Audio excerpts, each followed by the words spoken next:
जिस तरह से सूरज और चांद समुद्र के पानी पर असर डालते हैं और ज्वार भाटा बनाते हैं, उसी तरह क्या वो इंसान और जानवरों के शरीर पर भी असर डालते हैं? सूरज और चांद दोनों के गुरुत्वाकर्षण का और उनके कंपन का भी पानी पर असर पड़ता है।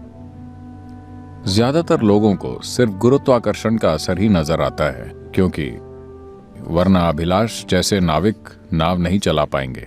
वो छोटी नाव कभी भी चल सकती है, पर अगर आपके पास बड़ा जहाज है तो आप बिना लहरों के यात्रा नहीं कर सकते। आप बिना लहरों के बंदरगाह से नहीं निकल सकते। पुराने समय से ही नाविक हमेशा लहरों का इंतजार करते आए हैं। बिना लहरों के जल यात्रा का कोई सवाल ही नहीं है, बिना लहर की मदद के। तो ये समझना कि कब लहर उठेगी, कब गिरेगी, बहुत महत्वपूर्ण था। आमतौर पर अगर इसे बहुत सरल तरीके से कहें, देखिए, ये वही गुरुत्वाकर्षण है जो पृथ्वी और चांद को चला रहा है। पर धुरी पर घूमने का अपकेंद्री बल और गुरुत्वाकर्षण बल किसी तरह से इतनी सटीकता से संतुलित है कि वो टिके हुए हैं एक साथ।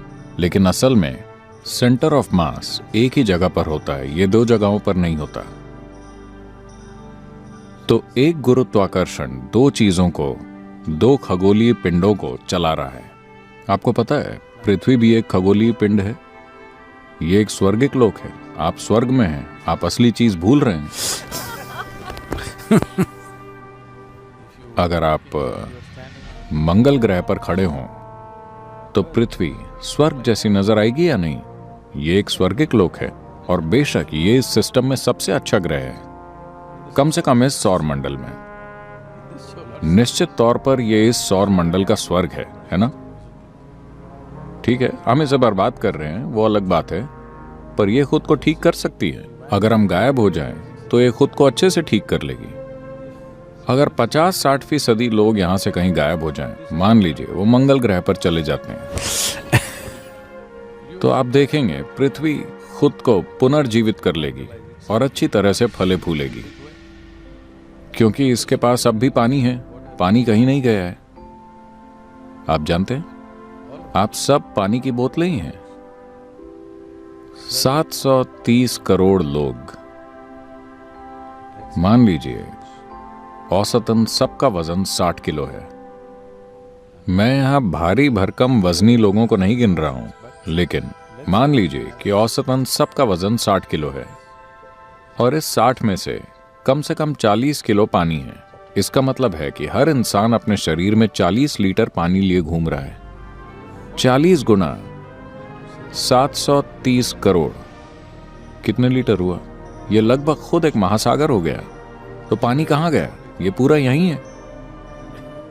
ये इस वातावरण को छोड़कर कभी नहीं गया। पानी की जो मात्रा करोड़ों साल पहले यहां थी, वो अब भी यहीं है, लेकिन वो बस बेकार बोतलों में भरा हुआ है।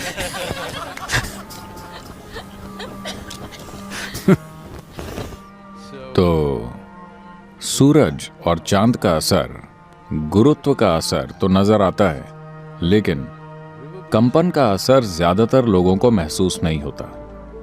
लेकिन पूर्वी सभ्यताओं ने इसे एक जबरदस्त संभावना की तरह देखा, और पूर्णिमा और अमावस्या का कैसे इस्तेमाल करना है, ये खुद में एक पूरी प्रक्रिया है।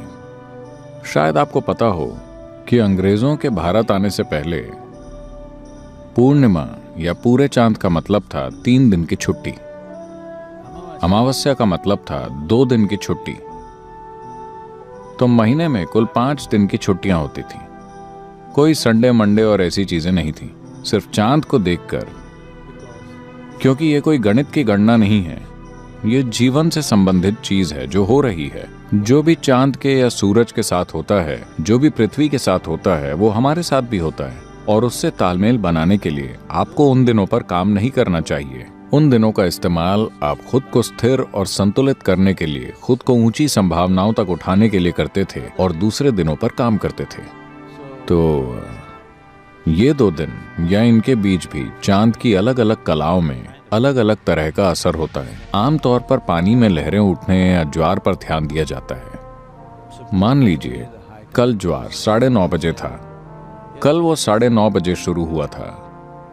आज वो 10:20 पर शुरू होगा, क्योंकि चांद और पृथ्वी के काम करने में 50 मिनट का अंतर रहता है। ये 24 घंटे में करती है और वो 24 घंटे और 50 मिनट में करता है। तो ज्वार की लहर आने के समय में एक दिन से अगले दिन के बीच में लगभग 48 से 50 मिनट का फर्क होता है। तो जब आप इस पर गौर करते हैं तो हर महीने इस चक्र की गिनती करना बहुत जटिल काम हो जाता है। हालांकि आज ये सब सैटेलाइट के जरिए डिजिटल तरीके से किया जा रहा है, वरना एक नाविक को अपने दिमाग में बहुत जटिल चीजें रखनी पड़ती हैं कि ये सब कैसे होता है, क्योंकि अगर आप ये नहीं जानते तो आप जिंदा नहीं रह पाएंगे। समुद्र का लगभग हर जीव ये बहुत अच्छे से जानता है। दूर उड़कर जाने वाले पक्षियों को भी ये अच्छे से पता होता है। और कुछ अनूठी जानकारियां हैं उन पक्षियों के बारे में जो किसी खास मौसम में कहीं जाते और लौट कर आते हैं, कि आखिर वो इस पूरी यात्रा प्रक्रिया को कैसे करते हैं। चांद के गुरुत्वाकर्षण बल का असर उड़ने वाली चीजों पर भी पड़ता है, खासकर जब आप अपने पंख हिलाकर अपनी ताकत से उड़ रहे हों। गुरुत्वाकर्षण और कंपन में होने वाले जरा से बदलाव भी उनको प्रभावित करते हैं। वो इसे कैसे संभालते हैं, कैसे वो इससे गुजरते हैं, ये बहुत दिलचस्प बात है। न सिर्फ पक्षी बल्कि कीड़े भी, क्योंकि दक्षिण भारत की ड्रैगन फ्लाई हर साल पूर्वी अफ्रीका की यात्रा करती है और लौट आती है। ये आपको कैसा लगा? सफारी? इतनी सी ड्रैगन फ्लाई वो हर साल इतनी दूर पूर्वी अफ्रीका उड़कर जाती है, वहां प्रजनन करती है और वहां अपनी तादाद 3 से 4 गुना बढ़ाकर भारत वापस लौट आती है। और उन्हें रास्ता मालूम है, वो कभी रास्ता नहीं भटकती। वो हर बार इतनी दूर जाती हैं और लौट आती हैं। लेकिन अब बड़े बड़े जहाज़ों और एयरप्लेन का आना जाना उनको परेशान कर रहा है और उनमें से कई अपना रास्ता भटक रही हैं, क्योंकि कंपन बदल गए हैं। एक बड़ा जेट प्लेन गुजरता है और यह उनकी दिशा ज्ञान की क्षमता को पूरी तरह से अस्त व्यस्त और उलझा देता है। मेरे ख्याल से यह हर जीव के साथ हो रहा है, इंसानों के साथ भी, कि हम जो स्वाभाविक रूप से कर पाते थे वो क्षमता खत्म होती जा रही है, क्योंकि बहुत सारी मशीनें हैं और हमारे आसपास बहुत ज्यादा कंपन हो रहे हैं, तो संवेदनशीलता कम होती चली जाएगी। इंसान के मन और शरीर पर ग्रहों के असर को देखें तो इन खगोलीय पिंडों का सबसे ज्यादा असर पानी पर और उतना ही असर इंसान पर भी पड़ता है, दूसरे जीवों पर नहीं, क्योंकि हमारी रीढ़ खड़ी हुई है। अगर हम ऐसे होते तो वो हमें उस हद तक प्रभावित नहीं करते, क्योंकि हम ऐसे हैं, हम खड़ी हुई बोतलें हैं। उसकी वजह से खिंचाव ज्यादा लगता है और पानी का उठना हमको काफी ज्यादा प्रभावित करता है। हम जानते हैं कि ये कुछ लोगों को परेशान करता है। पूर्णिमा को कुछ लोगों को सरदर्द होता है, कुछ लोगों को दिमागी परेशानी होती है, और ये सब होता है चांद से या चांद की स्थिति से या चांद के गुरुत्वीय असर से।